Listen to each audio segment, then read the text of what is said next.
अस्सलाम वालेकुम, सईद से।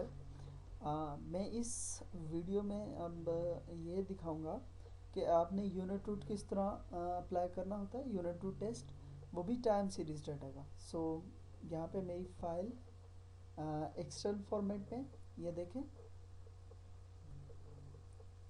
मेरे पास 1970 से लेके 2011 तक का डाटा है और मेरे 3 वेरिएबल हैं, CO2, GDP एंड ऑयल। करना क्या होता है, सिंपल, ये आपकी फाइल है, इसको ड्रैग करें अपने ईव्यूज़ पे। ये देखें ईव्यूज़ आइकॉन है, तो मैं ईव्यूज़ 9 को यूज़ कर रहा हूँ। फिर आपने नेक्स्ट करना है, देन आपने नेक्स्ट करना है एंड फिनिश। यस, तो हमारे पास ये हमारे वेरिएबल आ गए, CO2, GDP एंड ऑयल। तो अब हम ये देखेंगे कि हमने यूनिट रूट कैसे अप्लाई करना। तो सबसे पहले तो ये देखें, फॉर एग्जांपल मैं अपना ये थर्ड वाला वेरिएबल लेता हूँ ऑयल, इसको ओपन करना क्योंकि मैं चाह रहा हूँ मैं इसका यूनिट रूट चेक करूँ। तो कहाँ जाना है, व्यू में, और ग्राफ पे क्लिक करें। जब आप ग्राफ पे क्लिक करेंगे आपको किसी और चीज़ को चेंज करने की ज़रूरत नहीं है, ओके कर देंगे।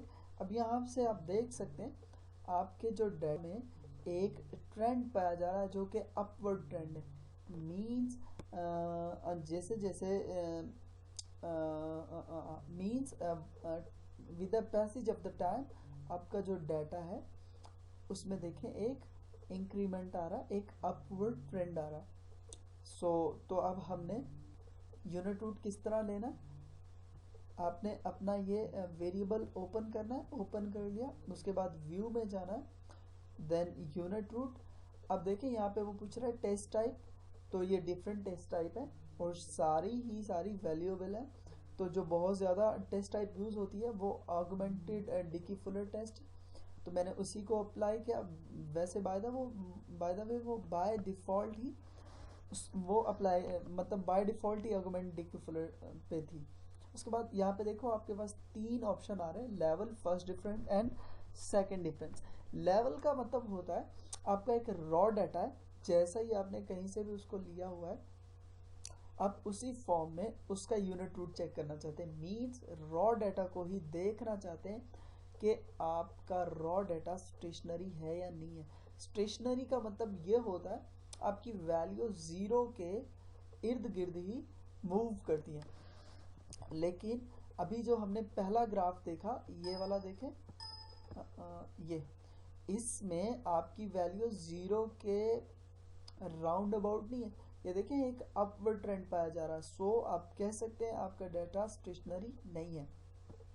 तो लेवल का मतलब आपको पता चला। उसके बाद फर्स्ट डिफरेंस मींस अगर आपका डाटा लेवल यानी कि रॉ फॉर्म में आपका डाटा स्टेशनरी नहीं है तो आप फर्स्ट डिफरेंस अप्लाई कर सकते हैं। बाय द वे अनफॉर्चुनेटली अगर आपका डाटा फर्स्ट डिफरेंस पे भी स्टेशनरी ना हो तो क्या करना है, आप सेकंड डिफरेंस अप्लाई कर सकते हैं।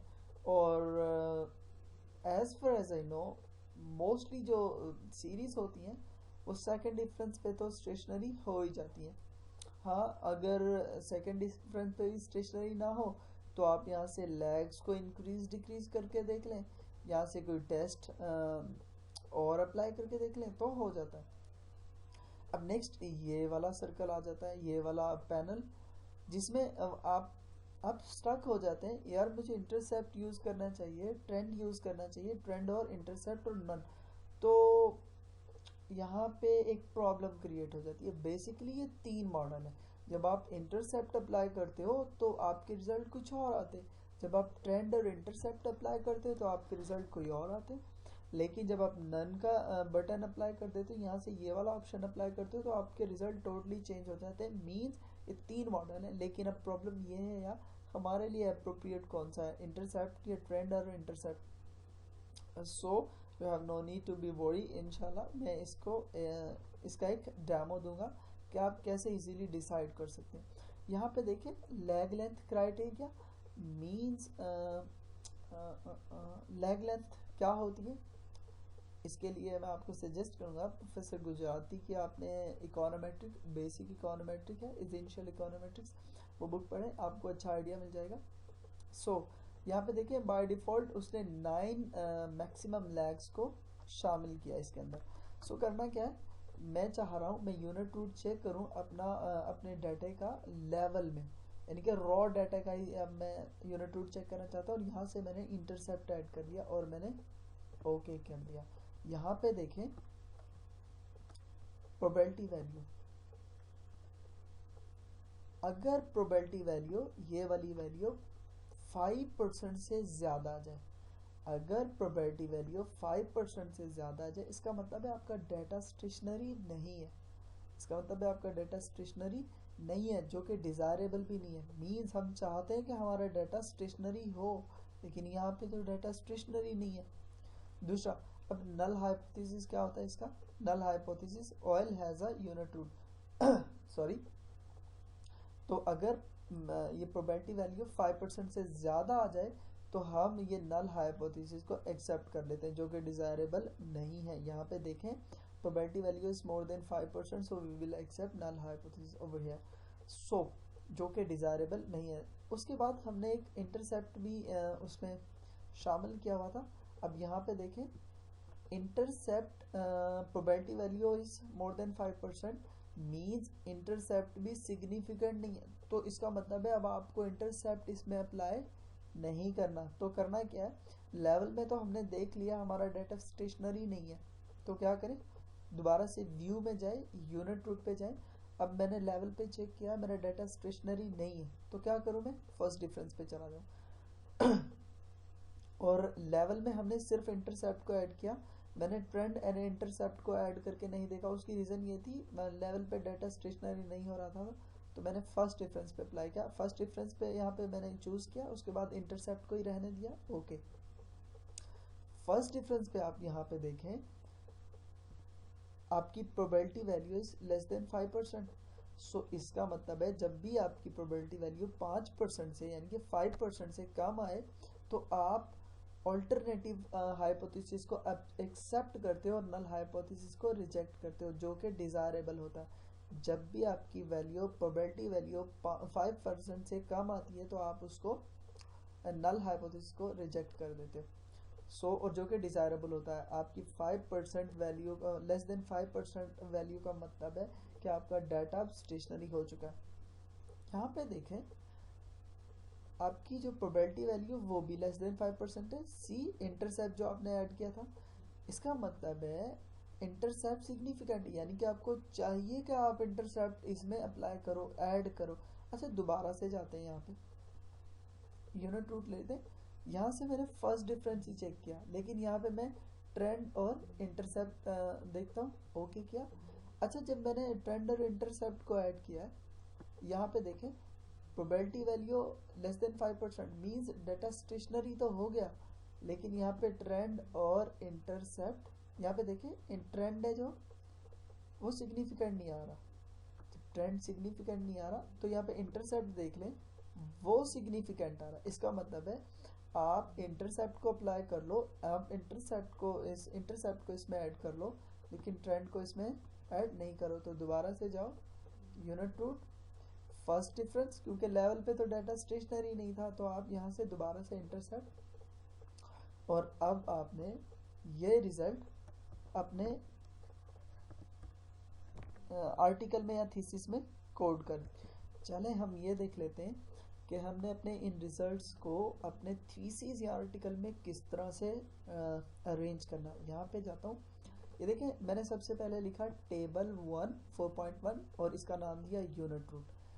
अच्छा, यहाँ पे मैंने लिखा एट लेवल, ये टी वैल्यूज़ है, तो मैंने टी वैल्यू को भी यहाँ पे कोड किया, उसके बाद मैंने प्रोबेबिलिटी वैल्यू को भी यहाँ पे रिपोर्ट किया। तो ये मैंने लेवल वाले रिजल्ट्स को यहाँ पे कोड कर दिया। अभी आप देखें, अगर हम इन रिजल्ट्स को देखें तो हमें पता चल रहा है हमारे तीनों वेरिएबल लेवल फॉर्म में स्टेशनरी नहीं है। चले मैंने साथ ही फर्स्ट डिफरेंस के भी रिजल्ट्स को लिखा। अब यहाँ पे आप देख सकते हैं जब भी हम इनका फर्स्ट डिफरेंस लेते हैं तो तीनों वेरिएबल्स स्टेशनरी हो जाते हैं। तो इस तरह आपने अपने इन रिजल्ट्स को सेव कर लेना। चले अब हमने एक वेरिएबल के बारे में ये देखा।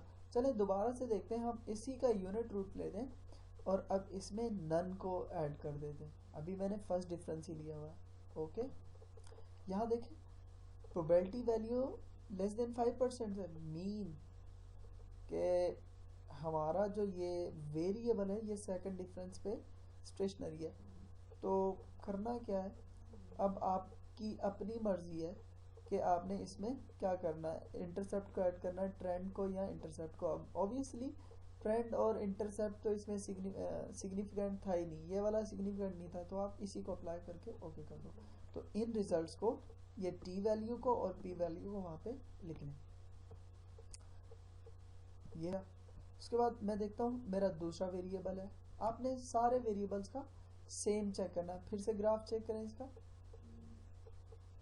अब ये देखें पहले रिजल्ट जो यहाँ पे सेव हो गए इधर रख दिए मैंने, उनको मैंने क्लोज नहीं किया। यहाँ पे देखें आपने किसी चीज़ को चेक नहीं करना, फिर से आपको एक ट्रेंड नज़र आ रहा है। सो अगेन आपने यूनिट रूट पे जाना है यहाँ से, और आपकी मर्जी पहले उसको लेवल पे चेक करें।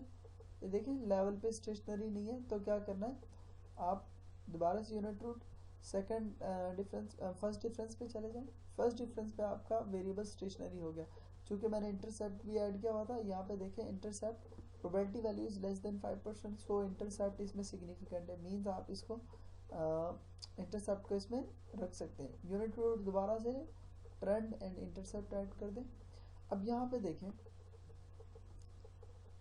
ट्रेंड तो सिग्निफिकेंट है, लेकिन अब इसका ये इंटरसेप्ट सिग्निफिकेंट नहीं है, तो दोबारा से यूनिट रूट लेते, यहाँ पे नन करके देख लेते।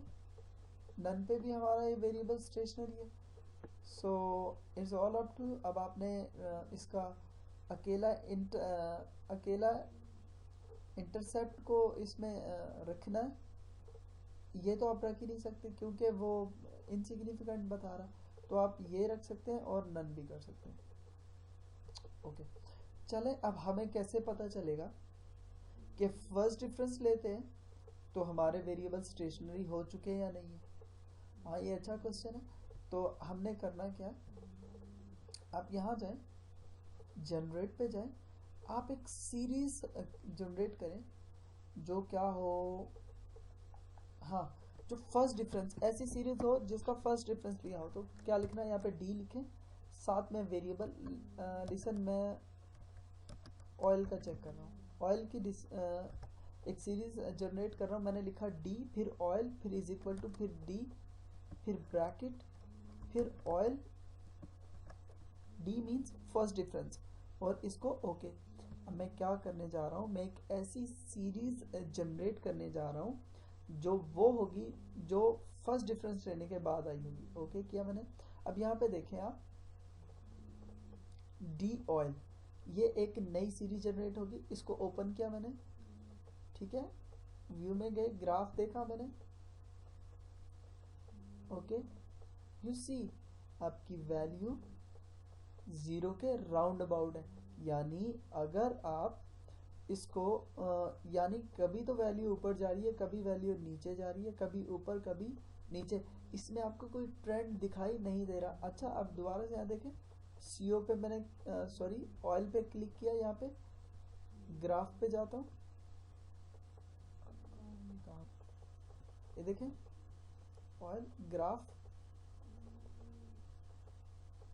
अभी आप देखें आपको एक अपवर्ड ट्रेंड नजर आ रहा है, जबकि हमारी इस वाली सीरीज देखें,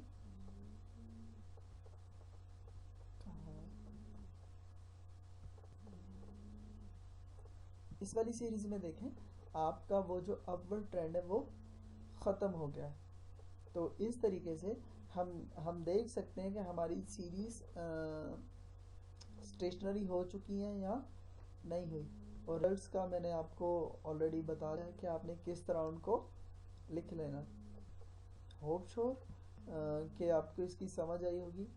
अगर समझ ना भी आई हो तो आप प्लीज़ इस पर कोई कमेंट कर दीजिएगा और सब्सक्राइब कीजिएगा और लाइक कीजिएगा, ताकि आप ज़्यादा से ज़्यादा एजुकेशन नॉलेज गेन कर सकें, और ताकि आप ऐसे सजेशन भी दे सकते हैं जिससे मैं कुछ नई बातें सीख लूँ, जिससे मेरा नॉलेज भी इंक्रीज करे। Thank you so much for being me. Take care, अल्लाह हाफिज़।